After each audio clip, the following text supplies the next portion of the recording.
আসসালামু আলাইকুম। আমন্ত্রণ বাংলাদেশের সংবাদে, আপনাদের সাথে আছি নাদিরা আশরাফ।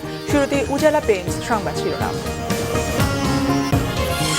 ইসি নিয়োগে রাজনৈতিক দলগুলোর কাছে ৩১ জানুয়ারির মধ্যে ৫ জনের নাম চেয়েছে সার্চ কমিটি। সুপ্রিম কোর্টে প্রথম বৈঠক। এই সার্চ কমিটিতে নিরপেক্ষ ইসি অসম্ভব বলছেন ফখরুল। বিরোধিতাকারীরা রাবিশ মন্তব্য অর্থমন্ত্রীর। রামপাল নিয়ে বিরোধিতার জন্যই বিরোধিতা বললেন প্রধানমন্ত্রী। সুন্দরবনের ক্ষতি হবে না, আবারও আশ্বাস।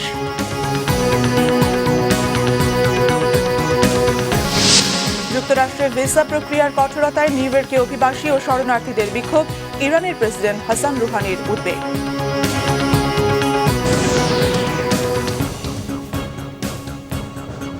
দেখছিলেন উজালা পেইন্টস সংবাদ শিরোনাম। এগিয়ে চলো কল্পনার রাজ্যে। এবার বিস্তারিত সংবাদ। নতুন নির্বাচন কমিশন গঠনে রাজনৈতিক দলগুলোর কাছ থেকে ৫ জনের নাম চেয়েছে সার্চ কমিটি। রাষ্ট্রপতির সঙ্গে সংলাপ করা দলগুলোকে ৩১ জানুয়ারি সকাল ১১টার মধ্যে মন্ত্রিপরিষদ বিভাগে এই নাম জমা দিতে হবে। এছাড়া বিশিষ্ট ১২ নাগরিকের সঙ্গে সোমবার বিকেল ৪টায় বৈঠকে বসবে সার্চ কমিটি। বুধবার গঠনের পর সার্চ কমিটির প্রথম বৈঠক হয় শনিবার সুপ্রিম কোর্টের জাজেস লাউঞ্জে। তা শুরু হয় সকাল ১১টায়। এর আগেই কমিটির ৬ সদস্য আপিল বিভাগের বিচারপতি সৈয়দ মাহমুদ হোসেন, হাইকোর্টের বিচারপতি Obaidul Hasan, PSC chairman doctor Mohammad Sadiq, মহা হিসাব নিরীক্ষক মাসুদ আহমেদ, ঢাকা বিশ্ববিদ্যালয়ের অধ্যাপক ডক্টর সৈয়দ মঞ্জুরুল ইসলাম ও চট্টগ্রাম বিশ্ববিদ্যালয়ের প্রভিসি শিরিন আক্তার সুপ্রিম কোর্টে পৌঁছান। আর সাচিবিক দায়িত্ব পালনে বৈঠকে অংশ নেন মন্ত্রিপরিষদ সচিব ও তার কয়েক সহকর্মী। প্রায় ২ ঘণ্টা বৈঠকের পর সিদ্ধান্তের কথা জানান মন্ত্রিপরিষদ সচিব মোহাম্মদ শফিউল আলম। মহামান্য রাষ্ট্রপতির কাছে যে সকল দল সংলাপে অংশগ্রহণ করেছিল তাদের সবার কাছে আগামী মঙ্গলবার ৩১ জানুয়ারি বেলা ১১টার মধ্যে তাদের কাছ থেকে নাম পৌঁছানোর জন্য পত্র যাবে। প্রত্যেক পার্টি বা দল ওই ৩১টি দলের প্রত্যেকের কাছে অনুরোধ থাকবে ৫টি করে নাম মন্ত্রিপরিষদ বিভাগের অতিরিক্ত সচিব প্রশাসন ও বিধি ওনার কাছে পৌঁছানোর জন্য। এছাড়াও ৩০ জানুয়ারি বিশিষ্ট ১২ নাগরিকের সাথে আলোচনার সিদ্ধান্ত নিয়েছে সার্চ কমিটি। তাদের মধ্যে রয়েছেন সাবেক নির্বাচন কমিশনার, ঢাকা বিশ্ববিদ্যালয়ের অধ্যাপক ও স্থানীয় সরকার বিশেষজ্ঞরা। জাস্টিস আব্দুর রশিদ অবসরপ্রাপ্ত জাজ, হাইকোর্ট বিভাগ। তারপরে হচ্ছেন প্রফেসর ডক্টর এ কে আজাদ চৌধুরী, প্রাক্তন ভাইস চ্যান্সেলর। তারপরে প্রফেসর সিরাজুল ইসলাম চৌধুরী, অধ্যাপক, ঢাকা ইউনিভার্সিটি। তারপরে আছেন জনাব SM A ফায়েজ, সাবেক ভাইস চ্যান্সেলর, ঢাকা ইউনিভার্সিটি। তারপরে বেগম সুলতানা কামাল, বিশিষ্ট আইনজীবী। তারপরে ডক্টর ATM শামসুল হুদা, প্রাক্তন প্রধান নির্বাচন কমিশনার। তারপরে জনাব সহুল হোসেন, প্রাক্তন নির্বাচন কমিশনার। তারপরে ব্রিগেডিয়ার সাখাউত হোসেন, প্রাক্তন নির্বাচন কমিশনার। ডক্টর তুফাইল আহমদ, স্থানীয় সরকার বিশেষজ্ঞ। ডক্টর বদিউল আলম মজুমদার, সুজন। প্রফেসর আবুল কাশেম ফজলুল হক, ঢাকা ইউনিভার্সিটি। জনাব নুরুল হুদা, এক্স IGP। এই কয়েকজন, এই 12 জনকে আমন্ত্রণ জানানো হয়েছে। ওনারা আগামী সোমবার বেলা ৪টায় কমিটির সাথে বসবেন। তবে বৈঠকের পর গণমাধ্যমের সাথে কোনো কথা বলেননি সার্চ কমিটির সদস্যরা। মন্ত্রিপরিষদ সচিব যা বলছেন এর বাইরে আমাদের কিছু বলার নেই। Mahfuzur Rahman, Bangla vision, Dhaka. Search committee নিয়ে হতাশা প্রকাশ করে বিএনপি মহাসচিব মির্জা ফখরুল ইসলাম আলমগীর বলেছেন, এই কমিটি দিয়ে নিরপেক্ষ নির্বাচন কমিশন আশা করা যায় না। তবে দলীয় সম্পৃক্ততা নেই এমন ব্যক্তিদের নিয়ে নির্বাচন কমিশন গঠনের আহ্বান বিএনপির স্থায়ী কমিটির সদস্য ব্যারিস্টার মওদুদ আহমেদের। জাতীয়তাবাদী যুবদলের নতুন কমিটির নেতারা শহীদ রাষ্ট্রপতি জিয়াউর রহমানের মাজার জিয়ারতে যান। সাথে ছিলেন বিএনপি মহাসচিব মির্জা ফখরুল ইসলাম আলমগীর সহ দলের কেন্দ্রীয় নেতারা। নতুন নির্বাচন কমিশন গঠনে নয়া সার্চ কমিটি নিয়ে ক্ষুব্ধ প্রতিক্রিয়া জানান বিএনপি মহাসচিব। সার্চ কমিটি যারা সদস্য হয়েছেন তারা প্রায় সবাই আওয়ামী লীগের সঙ্গে সম্পৃক্ত। সেই ক্ষেত্রে তাদের দ্বারা গঠিত নির্বাচন কমিশন কতটুকু নিরপেক্ষ হবে সেই সম্পর্কে আমাদের সন্দেহ আমরা প্রকাশ করেছি এবং দেশের জনগণের আশা আকাঙ্ক্ষা পূরণ হয়নি। এই কমিটি যে একটা নিরপেক্ষ নির্বাচন কমিশন গঠন করবে এ ব্যাপারে আমাদের আশা আশাহত হয়েছি আমরা কিছুটা ক্ষুব্ধ এবং কিছুটা হতাশ। এদিকে জাতীয় প্রেস ক্লাবে এক আলোচনায় নির্বাচন কমিশন গঠন নিয়ে মত প্রকাশ করেন ব্যারিস্টার মওদুদ আহমদ। এমন ব্যক্তিদের আপনারা সুপারিশ করুন যাতে করে দেশের মানুষের আস্থা জন্মায় যে আপনারা সত্যিকার অর্থে একটি নিরপেক্ষ একটি নির্বাচন কমিশন গঠন করার জন্যই সুপারিশ করছেন। এটা আপনাদের উপরে নির্ভর করবে এখন, কারণ আপনারা যদি এখন এমন ব্যক্তিদের সুপারিশ করেন যাদের ব্যাকগ্রাউন্ড কোনো দলীয় কোনো দলের কোনো বিশেষ দলের সঙ্গে, আমাদের দলেরও সঙ্গে সম্পৃক্ত এমন কোনো ব্যক্তিকে আপনাদের উচিত হবে না সুপারিশ করা। রাজনৈতিক সংকট সমাধান সমঝোতায় না হলে আন্দোলনের হুঁশিয়ারি দেন বিএনপি নেতারা।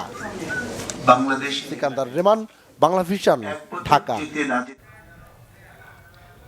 নির্বাচন কমিশন গঠনে গঠিত সার্চ কমিটি অত্যন্ত নিরপেক্ষ, এর বিরোধিতাকারীরা রাবিশ মন্তব্য করেছেন অর্থমন্ত্রী আবুল মাল আব্দুল মুহিত। দুপুরে হবিগঞ্জের নবীগঞ্জ জে.কে উচ্চ বিদ্যালয়ে শতবর্ষপূর্তি অনুষ্ঠানে সাংবাদিকদের প্রশ্নের জবাবে একথা বলেন তিনি। অর্থমন্ত্রী আরও বলেন, সার্চ কমিটির সদস্যরা অত্যন্ত জ্ঞানী গুণী ও ভালো লোক। সার্চ কমিটি নিয়ে তোলা অভিযোগ ভ্রান্ত, এর কোনো ভিত্তি নেই।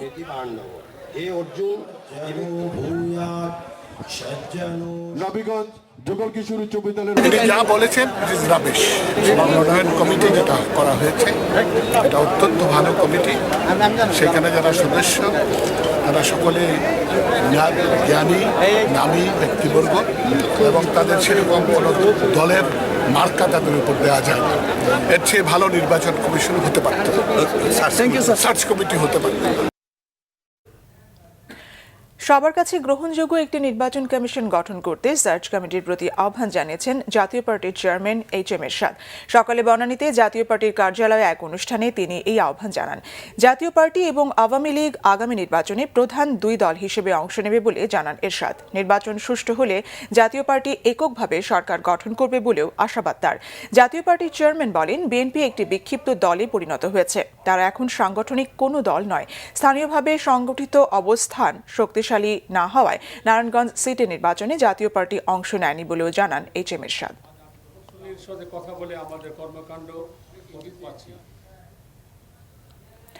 রামপাল বিদ্যুৎ কেন্দ্র সুন্দরবনে হচ্ছে না, রামপালে হচ্ছে। সুন্দরবন থেকে এর দূরত্ব ৬৫ কিলোমিটার জানিয়ে প্রধানমন্ত্রী আবারও বলেন, বিদ্যুৎ কেন্দ্রের কারণে সুন্দরবনের কোনো ক্ষতি হবে না। বিরোধিতার জন্যই এর বিরোধিতা করা হচ্ছে বলেও জানান তিনি। জঙ্গিবাদ ও সন্ত্রাসের বিরুদ্ধে সকল পেশার মানুষ ঐক্যবদ্ধ জানিয়ে প্রধানমন্ত্রী বলেন, ছেলেমেয়েরা যেন এই আত্মঘাতী পথে পা না বাড়ায় সেজন্য অভিভাবকদের সতর্ক দৃষ্টি রাখতে হবে। শনিবার চট্টগ্রাম আইইবি সেন্টারে ইঞ্জিনিয়ার্স ইনস্টিটিউশন বাংলাদেশের 4 দিনের কনভেনশনের উদ্বোধন করেন প্রধানমন্ত্রী শেখ হাসিনা। 57তম এই কনভেনশনে প্রধান অতিথির বক্তব্যে প্রধানমন্ত্রী বলেন, রামপাল বিদ্যুৎ কেন্দ্রের কারণে সুন্দরবনের কোনো ক্ষতি হবে না। রামপাল বিদ্যুৎ কেন্দ্র নিয়ে তাদের যে আপত্তি, এবং শুধু এখানে না, সারা বিশ্বব্যাপী তারা প্রচার করে বেড়াচ্ছে যে সুন্দরবন ধ্বংস হবে। রামপাল বিদ্যুৎ কেন্দ্র রামপালে হচ্ছে, এটা কিন্তু সুন্দরবনে হচ্ছে না। এটা হলো 1 নাম্বার।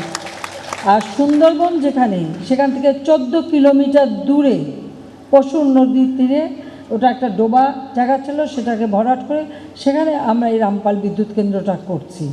সুন্দরবনের একটা অংশ আমরা 96 সালে সরকারে থাকতে ইউনেস্কো কর্তৃক সেখানে আমরা যে উন্নয়নটা করি, ডেভেলপমেন্ট করি, ওটাকে ওয়ার্ল্ড হেরিটেজ হিসেবে ঘোষণা দেয়। তো ওয়ার্ল্ড হেরিটেজ যে জায়গায়, সেখান থেকে প্রায় 65 থেকে প্রায় 70 কিলোমিটারের কাছাকাছি বা দূরে যেখানে রামপাল বিদ্যুৎ কেন্দ্র হচ্ছে, এটা হচ্ছে ওই ওয়ার্ল্ড হেরিটেজ স্থান থেকে 65 কিলোমিটার দূরে এটা অবস্থান করছে। কাজেটা ওখানে কোনো ক্ষতি হবার কোনো সম্ভাবনাই নাই। জঙ্গিবাদের বিরুদ্ধে সব শ্রেণী পেশার মানুষকে ঐক্যবদ্ধ করা হয়েছে বলেও জানান প্রধানমন্ত্রী। আপনারা যারা যে সমস্ত শিক্ষা প্রতিষ্ঠান রয়েছে, প্রত্যেকটা ক্ষেত্রে তাদের ছাত্রছাত্রী বা অভিভাবকবৃন্দ এবং আমরা সমাজের সর্বস্তরের মানুষ, সকল পেশার মানুষ, সেই মসজিদের ইমাম থেকে শুরু করে সকল শ্রেণী পেশার মানুষকেই আমরা আজকে ঐক্যবদ্ধ করেছি এই জঙ্গিবাদ সন্ত্রাসের বিরুদ্ধে সোচ্চার থাকা, এবং আমাদের ছেলেমেয়েরা যেন এই আত্মঘাতী পথে পা না বাড়ায়।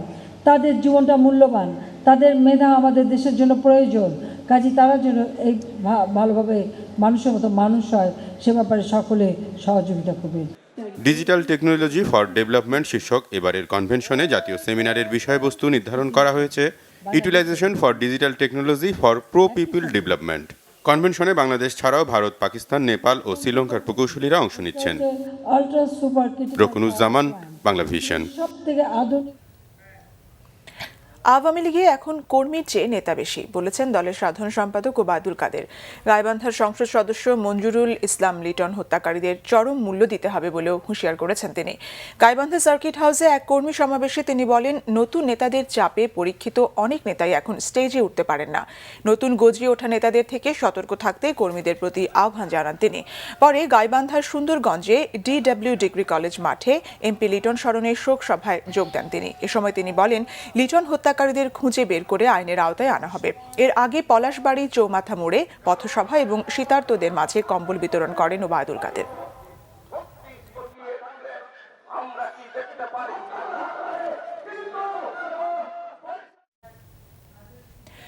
দেশের শত কোটি টাকার মালিক আছেন অনেকেই, যারা কর দেন না বলে উল্লেখ করেছেন প্রধান বিচারপতি Surendra Kumar Sinha. Supreme court legal aid কমিটির প্যানেলে আইনজীবীদের সঙ্গে মতবিনিময় ও প্রকাশনার মোড়ক উন্মোচন অনুষ্ঠানে তিনি একথা বলেন। প্রধান বিচারপতি বলেন, ভুয়া নাম ব্যবহার, মিথ্যা ব্যাংক ডকুমেন্ট তৈরি করে অনেক অসৎ ব্যবসায়ী আমদানি রপ্তানি করছে। কিশোর সংশোধন কেন্দ্র পরিদর্শনের অভিজ্ঞতার কথা জানিয়ে SK সিনহা বলেন, দুস্থদের পাশাপাশি অনেক ধর্নাঢ্য পরিবারের সন্তানরাও আইনশৃঙ্খলা বাহিনীর বাড়াবাড়ির শিকার হচ্ছেন। অধিকারের বিষয়ে জনসাধারণকে সচেতন করতে গণমাধ্যমের প্রতিও অনুরোধ জানান প্রধান বিচারপতি। 2010 সালের আগে নিম্ন আদালতে ঝুলে থাকা সব মামলা নিষ্পত্তির নির্দেশ দেয়ায় বিচার কাজে আগের চেয়ে গতি বেড়েছে বলেও জানান তিনি।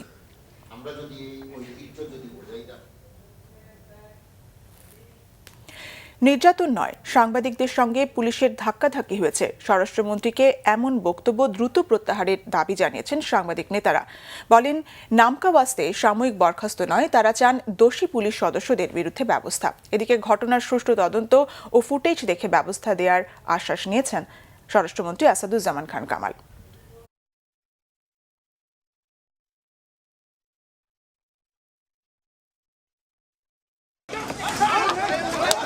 রামপালে কয়লাভিত্তিক বিদ্যুৎ কেন্দ্র নির্মাণের প্রতিবাদে বুধবারের হরতালের ছবি এটি। তেল, গ্যাস, বিদ্যুৎ বন্দর ও জাতীয় সম্পদ রক্ষা জাতীয় কমিটির ডাকা কর্মসূচিটি শান্তিপূর্ণ হলেও পুলিশের হটকারিতায় তা রূপ নেয় বর্বরতায়। বাদ পড়েনি সাংবাদিকরাও। শনিবার সকালে শাহবাগে জাতীয় জাদুঘরের সামনে প্রতিবাদ কর্মসূচিতে সাংবাদিকরা বলেন, গণমাধ্যম কর্মীদের পিটিয়ে পুলিশের পদোন্নতির অপসংস্কৃতি বন্ধ করতে হবে, বিচার করতে হবে জড়িত পুলিশ সদস্যদের। সাংবাদিক নেতারা বলেন, নামকাওয়াস্তে সাময়িক বরখাস্তের নামে অপরাধীদের আড়াল করায় দিন দিন সাংবাদিক নির্যাতন বাড়ছে। অভিযোগ করেন বিচারহীনতারও। যদি মনে করে যে শুধু সাংবাদিকই পেটাবে এবং তারপরে পদোন্নতি নেবে, সাময়িক বরখাস্তের নামে জামাই আদরে থাকবে, তাইলে একটা সুন্দর জায়গা বলে দিক। আমরা সকলেই আজকে আমরা যেমন মৌন প্রতিবাদ করতে আসছি, আমরা সুন্দর জায়গায় একেবারে নিরস্ত্র, কোনো আমাদের মাইক্রোফোন বুমও থাকবে না, আমরা দাঁড়াবো, আপনারা আমাদেরকে নির্যাতন করুন, পদোন্নতি নিন। বাংলাদেশের সাংবাদিক হত্যা, নির্যাতন, এই হত্যাকাণ্ড এবং নির্যাতনের কোনো বিচার হয় না। আমরা প্রত্যক্ষ করেছি গতকাল স্বরাষ্ট্রমন্ত্রীর একটা মন্তব্য। তিনি বলেছেন যে সাংবাদিকদের সঙ্গে পুলিশের ধাক্কাধাক্কির কারণে নাকি এই সাংবাদিক দুজন আহত হয়েছে। আমি আজকের এই সমাবেশ থেকে, আজকের এই অনুষ্ঠান থেকে মাননীয় স্বরাষ্ট্রমন্ত্রীর বক্তব্য সরাসরি প্রত্যাখ্যান করে মাননীয় স্বরাষ্ট্রমন্ত্রীকে শুধু এইটুকু বলে দিতে চাই যে বাংলাদেশের ইতিহাসে অনেক স্বরাষ্ট্রমন্ত্রী তাদের বক্তব্যের জন্য নানাভাবে চিহ্নিত হয়ে আছেন। প্রধানমন্ত্রী যখন বললেন পুলিশকে যে আরও জনবান্ধব হতে হবে, পুলিশ পেটালো সাংবাদিকদেরকে এর বিনিময়ে। এর পরপরই আমরা দেখলাম একজন মন্ত্রী বললেন যে পুলিশ সাংবাদিকদেরকে পেটায় না, মাঝে মধ্যে ধস্তাধস্তি হয়। নামকাওস্তে কোনো বরখাস্ত নয়, জামাই আদর করে তাদেরকে না রেখে সঠিক তদন্তের মাধ্যমে দোষী পুলিশ সদস্যদের বিরুদ্ধে সরকার এবং রাষ্ট্র এবং প্রধানমন্ত্রী শেখ হাসিনা এর ব্যবস্থা গ্রহণ করবেন। আমরা যদি ঐক্যবদ্ধ থাকি তাহলে যত বড় শক্তি থাক আমাদেরকে পিছু হটাতে পারবে না, আমরাই জয়ী হবে। এদিকে নিপীড়নের শিকার আহত সংবাদকর্মী জানিয়েছেন, পুলিশের এই হামলা ছাড়িয়ে গেছে অমানবিকতাকেও। পুলিশ সদস্য বলতেছে যে এই সাংবাদিক ঢুকছে, ছবি নিতেছে, ওরে মার। এই কথা বলার সাথে সাথে এলোপাতারে আমার মাথায় হেলমেট পড়ছে, হেলমেটের উপর ঠাস ঠাস বাড়ি পড়তেছে। আমি ক্যামেরাটা বুকের মধ্যে নিয়ে আমি ওখানে একদম শুয়ে গেছি আর কি। তো আমার পিঠের মধ্যে প্রচণ্ড রকম রাইফেলের থেকে মানে গুতা মারতেছিল আর বুট থেকে আমাকে পাড়াইতেছিল। অন্যদিকে ঘটনায় বিচার বিভাগীয় ব্যবস্থার পাশাপাশি এটিএন নিউজের করা মামলাটি আইনমতো এগোচ্ছে বলে জানিয়েছে পুলিশ। তদন্ত শেষে তার যে রিপোর্ট দেবে তার প্রেক্ষিতে পরবর্তী কার্যক্রম গ্রহণ করা হবে। ফুটেজ আমাদের কাছে আসছে, আমরা সেগুলো যাচাই বাছাই করে দেখছি। আমাদের একটা তদন্ত কমিটিও হয়েছে। এই ধরনের কোনো ঘটনা ইশারা করে পুলিশ করে থাকে তার বিচার অবশ্যই হবে। আগামী বৃহস্পতিবার কারওয়ান বাজারে সার্ক ফোয়ারার সামনে আবারও বিক্ষোভ করবে সাংবাদিকরা। মুহিবুল্লাহ মুহিব, বাংলা ভিশন, ঢাকা। যুক্তরাষ্ট্রের ভিসা প্রক্রিয়া আরও কঠোর ও পুনর্নবায়নের সুবিধা বাতিল হওয়ায় আতঙ্কে দেশটিতে বসবাসরত অভিবাসী ও শরণার্থীরা। এই সংক্রান্ত নির্বাহী আদেশে ট্রাম্পের শোয়ের পর থেকে বিক্ষোভ শুরু করেছেন তারা। উদ্বেগ জানিয়েছেন ইরানের প্রেসিডেন্ট হাসান রুহানিও। এদিকে ট্রাম্প প্রশাসনের নতুন প্রতিরক্ষা মন্ত্রী হয়েছেন জেনারেল জেমস ম্যাটিস। বিস্তারিত ডেস্ক রিপোর্টার। যুক্তরাষ্ট্রে জঙ্গি অনুপ্রবেশ ঠেকানোর অজুহাতে অভিবাসী মুসলিমদের মার্কিন মুলুক থেকে তাড়ানোর ঘোষণা নির্বাচনের আগেই দিয়েছিলেন ট্রাম্প। ক্ষমতা গ্রহণের পর শনিবার তার বাস্তবায়নে নয়া নির্বাহী আদেশে সই করলেন তিনি। ভিসা নবায়ন সুবিধা বাতিল হওয়ায় একদিকে বহু অভিবাসীকে ছাড়তে হবে যুক্তরাষ্ট্র, অন্যদিকে ভিসা প্রক্রিয়া আরও কঠিন করায় রুদ্ধ হবে যুক্তরাষ্ট্রে প্রবেশের পথও। এছাড়া আজ থেকে 120 দিন বন্ধ থাকছে দেশটিতে আশ্রয় নিতে আগ্রহী শরণার্থীদের বাছাই প্রক্রিয়া। এতে আরও দুশ্চিন্তায় পড়েছেন তারা। সিরিয়া থেকে আমার পরিবারকেও যুক্তরাষ্ট্রে আনতে চেয়েছিলাম, কিন্তু ট্রাম্প সে পথ বন্ধ করে দিল। ভয় হচ্ছে কখন না তাদের মৃত্যু সংবাদ শুনতে হয়। তবে অভিবাসন প্রক্রিয়া আবারও চালু হলে কেবল খ্রিস্টান ধর্মাবলম্বীদের অগ্রাধিকার দেওয়ার ঘোষণা দিয়েছেন ট্রাম্প। ইসলামী জঙ্গিদের প্রবেশ ঠেকাতে এসব পদক্ষেপকে যুগান্তকারী বলেছেন তিনি। বিদেশি সন্ত্রাসী জঙ্গিদের হাত থেকে মার্কিন জনগণকে রক্ষার জন্যই এই সিদ্ধান্ত নেওয়া হয়েছে। ট্রাম্পের এই সিদ্ধান্তের প্রতিবাদে বিক্ষোভ ও মানববন্ধন হয়েছে নিউ ইয়র্ক সহ বিভিন্ন রাজ্যে। বিক্ষোভের সময় আটক করা হয়েছে অন্তত 26 জনকে। ট্রাম্পের নির্বাহী আদেশে ইরাক, লিবিয়া সহ 7টি দেশের নাম রয়েছে। তীব্র প্রতিক্রিয়া জানিয়েছে দেশগুলো। কট্টর না হয়ে ট্রাম্পকে শান্তিপূর্ণ সহাবস্থানের আহ্বান জানিয়েছেন ইরানের প্রেসিডেন্ট হাসান রুহানি। এর আগে জেনারেল জেমস ম্যাটিসকে প্রতিরক্ষা মন্ত্রীর পদে নিয়োগ দেন ট্রাম্প। ইরাক যুদ্ধে মারমুখো ভূমিকার কারণে ম্যাড ডগ খ্যাতি পেয়েছিলেন Mattis. Mahmudul Hasan, Bangla vision, news desk. নিচে সিবিসি টাইমস সংবাদ বিরতির সঙ্গে থাকুন, ফিরে এসে থাকছে।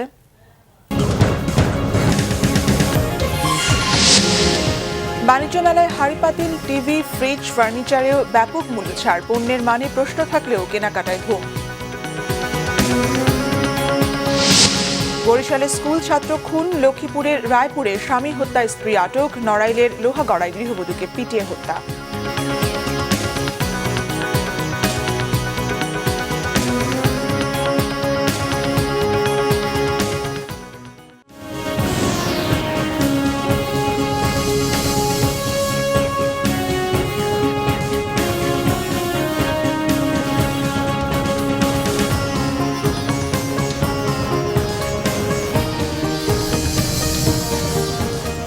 স্বাগত আরেকবার বাংলা ভিশন সংবাদে। বাণিজ্য মেলায় প্রায় প্রতিটি প্যাভিলিয়নেই চলছে আকর্ষণীয় মূল্য ছাড়। রান্নাঘরের জিনিসপত্র থেকে শুরু করে টিভি, ফ্রিজ ও ফার্নিচার সবকিছুতেই ডিসকাউন্ট। তবে এসব ডিসকাউন্টের পণ্যের মান প্রশ্নবিদ্ধ। বিক্রেতারা জানান, বিশেষ প্রচার প্রসারের উদ্দেশ্যে দেওয়া হয়েছে এ ছাড়। বাণিজ্য মেলা জুড়ে মূল্য ছাড়ের ছড়াছড়ি। প্রায় প্রতিটি স্টলের সামনে ঝুলছে নানান আকর্ষণীয় ছাড়ের স্টিকার। এতে আকৃষ্ট হয়ে হুমড়ি খেয়ে পড়ছেন ক্রেতারা। তবে ডিসকাউন্ট পণ্যের মান নিয়ে অসন্তুষ্ট অনেকে। অধিকাংশ প্রোডাক্ট গুণগত মান হিসেবে খারাপ। যেমন গত বছর আমি যে একটা যে প্রেসার কুকার নিয়েছিলাম, এটা আমি 2 দিন ইউজ করতে পারিনি। একবার যে কিনবে হয়তো দ্বিতীয়বার আর কেউ এটা কিনতে চাবে না। এত একটা মনে হয়নি, মোটামুটি ভালো হবে মনে হচ্ছে। ছাড়ে খুব সারা পাচ্ছি এবং খুব ভালো চলতেছে, মানও ভালো, অনেকদিন ইউজ করতে পারবে। একটা কোম্পানি দিতেছে 3750 10টা কিচেন আইটেম পাইতেছেন। তাহলে দেখা গেল আপনার কিচেন আইটেম যদি আপনার 10টা আইটেম 100 টাকা করে ধরলে 1000 টাকা সেভ। মেলায় তুলনামূলক বেচা বিক্রি বেশি টিভি, ফ্রিজ সহ ইলেকট্রনিক্স পণ্যের। আমাদের মূলত সব পণ্যেই কোনো না কোনো অফারের আওতাভুক্ত। আমরা টিভিতে 5% ডিসকাউন্ট দিয়েছি মেলা উপলক্ষে, কিছু আইটেমের সাথে গিফটও দিয়েছি। ফ্রিজের সাথে আমাদের 8% ডিসকাউন্ট দেওয়া আছে। বিশেষ ছাড়ে বিক্রি হচ্ছে ফার্নিচারও। আমাদের যে কাঠের প্রোডাক্টগুলো আসছে, নতুন যে প্রোডাক্ট নিয়ে আসছে সেটার উপর 17%। মেলাতে আসলেই আমরা বেশি একটা ডিসকাউন্ট পাই এরকম একটা ধারণা আর কি আমাদের। তো সবসময় দেখা যায় মেলা থেকে কিছু না কিছু ফার্নিচার নেওয়াই হয়। সেতু আহমেদ, বাংলা ভিশন, ঢাকা। বরিশালে 10ম শ্রেণীর এক শিক্ষার্থীকে কুপিয়ে হত্যা করা হয়েছে। কুপিয়ে জখম করা হয়েছে তার 2 সহপাঠীকেও। নিহত সাইদুর রহমান হৃদয় ও আহত গোলাম সাজিদ রাফি নগরের শহীদ আব্দুর রব শেরনিয়াবাদ সরকারি মাধ্যমিক বিদ্যালয়ের 10ম শ্রেণীর বিজ্ঞান বিভাগের ছাত্র। সকালে বরিশাল পুলিশ লাইন্সের পেছনে পরেশ সাগরের মাঠের কাছে হামলার শিকার হয় তারা। আহত গোলাম সাইদ রাফি জানান, পলিটেকনিক্যাল ইনস্টিটিউটের শিক্ষার্থীরা তাদের স্কুলে এসে ছাত্রীদের প্রায়ই উত্ত্যক্ত করত। এ ঘটনার প্রতিবাদ করায় তাদের উপর হামলা চালানো হয়। হত্যাকারীদের ধরতে অভিযান চলছে বলে জানিয়েছে পুলিশ। এদিকে লক্ষ্মীপুরের রায়পুরে সেপটিক ট্যাঙ্ক থেকে উদ্ধার করা হয়েছে এক ব্যক্তির লাশ। পুলিশ জানিয়েছে, পারিবারিক কলহের জেরে স্ত্রীর হাতে খুন হয়েছেন তিনি। স্ত্রীকে আটক করেছে পুলিশ। এছাড়া নড়াইলের লোহাগড়ায় গৃহবধূকে পিটিয়ে হত্যার অভিযোগ পাওয়া গেছে। শ্বশুরবাড়ির লোকেরা তাকে হত্যা করেছে বলে জানিয়েছে নিহতের পরিবারের সদস্যরা। 4 বছরেও সড়ক নিরাপত্তায় আইন না করায় সংশ্লিষ্টদের প্রতি ক্ষোভ জানিয়েছেন ঢাকা উত্তর সিটি কর্পোরেশনের মেয়র আনিসুল হক। তিনি বলেন, একটা আইন করতে 4 বছর লাগে না। বলেন, প্রধানমন্ত্রী চাইলেই এটা সম্ভব। নিরাপদ সড়ক চাই সংগঠনের 24 বছর পূর্তি উপলক্ষে মহানগর নাট্যমঞ্চে এক আলোচনা সভায় আনিসুল হক এসব কথা বলেন। সড়ক দুর্ঘটনা প্রতিরোধে আইনের জন্য সকল রাজনৈতিক দলের সহযোগিতা চেয়েছেন ইলিয়াস কাঞ্চন। তিনি বলেন, 2012 সাল থেকে কাজ শুরু হলেও এখনও আইন করার বিষয়ে কোনো গুরুত্ব দেওয়া যাচ্ছে না। অনুষ্ঠানে স্পিকার ডক্টর শিরিন শারমিন চৌধুরী বলেছেন, আইনের জন্য প্রস্তাবটি সংসদে উত্থাপন হলে প্রয়োজনীয় ব্যবস্থা নেবেন তিনি। বলেন, মানুষের সচেতনতায় সড়ক দুর্ঘটনা আগের চেয়ে কমে এসেছে। সংসদ সদস্যদেরকে নিজ এলাকায় সড়কের নিরাপত্তায় কাজ করার আহ্বানও জানান স্পিকার। পূবালী ব্যাংকের ময়মনসিংহ অঞ্চলের প্রথম শাখা ব্যবস্থাপক সম্মেলন 2017 অনুষ্ঠিত হয়েছে। সেবার মান বৃদ্ধির মাধ্যমে ব্যাংকের ব্যবসা সম্প্রসারণের উদ্দেশ্যে অনুষ্ঠিত সম্মেলনে প্রধান অতিথি ছিলেন পূবালী ব্যাংকের ব্যবস্থাপনা পরিচালক ও প্রধান নির্বাহী আব্দুল হালিম চৌধুরী।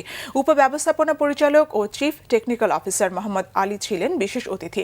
সম্মেলনে ময়মনসিংহ অঞ্চলের প্রধান রফিকুল ইসলামের সভাপতিত্বে শাখা প্রধান ও প্রধান কার্যালয়ের ঊর্ধ্বতন কর্মকর্তারা উপস্থিত ছিলেন। সম্মেলনে 2017 সালে ব্যাংকের লক্ষ্যমাত্রা অর্জনে বিভিন্ন কৌশল নিয়ে আলোচনা করেন বক্তারা।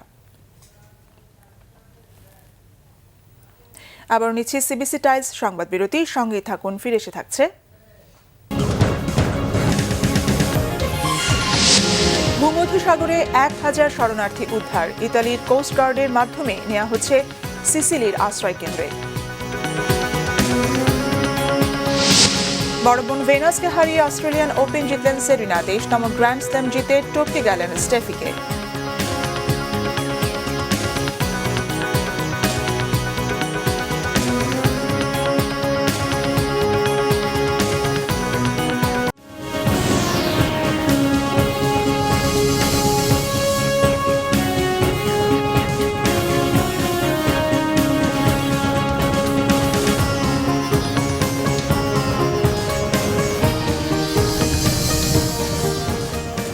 আবারও স্বাগত বাংলা ভিশন সংবাদে। আমিন জুয়েলার্স আন্তর্জাতিক সংবাদ।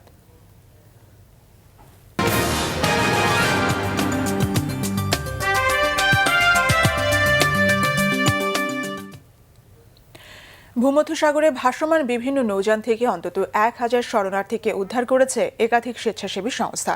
ইতালির কোস্ট গার্ডের কাছে তুলে দেওয়ার পর এদের নেওয়া হচ্ছে সিসিলি দ্বীপের শরণার্থী আশ্রয় কেন্দ্রে। রাবারের 2টি ডিঙি থেকে অন্তত 290 জনকে উদ্ধার করে টহলে থাকা স্পেনের এনজিও প্রো অ্যাক্টিভা ওপেন আর্মসের স্বেচ্ছাসেবীরা। উদ্ধারকৃতরা যুদ্ধবিধ্বস্ত লিবিয়া থেকে পালাচ্ছিল। ইতালির কোস্টগার্ড ও তাদের সহযোগী একাধিক স্বেচ্ছাসেবী সংস্থার অভিযানে ভূমধ্যসাগরের বিভিন্ন স্থান থেকে আরও 6টি ডিঙি ও 3টি কাঠের নৌযানে থাকা শরণার্থীদের উদ্ধার করা হয়। বেশিরভাগ শরণার্থীবাহী নৌযানের অবস্থান ছিল লিবিয়া উপকূল থেকে প্রায় 24 মাইল দূরে। উদ্ধারকৃতদের নিয়ে স্থানীয় সময় শনিবার সন্ধ্যা নাগাদ সিসিলি দ্বীপে ভিড়বে ইতালি কোস্ট গার্ডের জাহাজ। শেষ করব সংবাদ যাওয়ার আগে উজালা পেন্টস শিরোনামগুলো আরেকবার জানিয়ে দিচ্ছি। এসি নিয়োগে রাজনৈতিক দলগুলোর কাছে 31 জানুয়ারির মধ্যে 5 জনের নাম চেয়েছে সার্চ কমিটি। সুপ্রিম কোর্টে প্রথম বৈঠক। এই সার্চ কমিটিতে নিরপেক্ষ ইসি অসম্ভব বলছেন ফখরুল, বিরোধিতাকারীরা রাবিশ মন্তব্য অর্থমন্ত্রী। রামপাল নিয়ে বিরোধিতার জন্যই বিরোধিতা বললেন প্রধানমন্ত্রী, সুন্দরবনের ক্ষতি হবে না, আবারও আশ্বাস।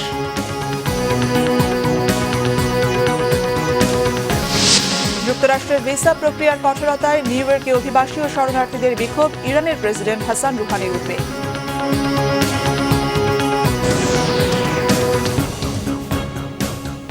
এ ছিল এখনকার মতো। পরের সংবাদ রাত 10:30টায়। 9টায় নিউজ টপ 10 রয়েছে, দেখার আমন্ত্রণ রইল।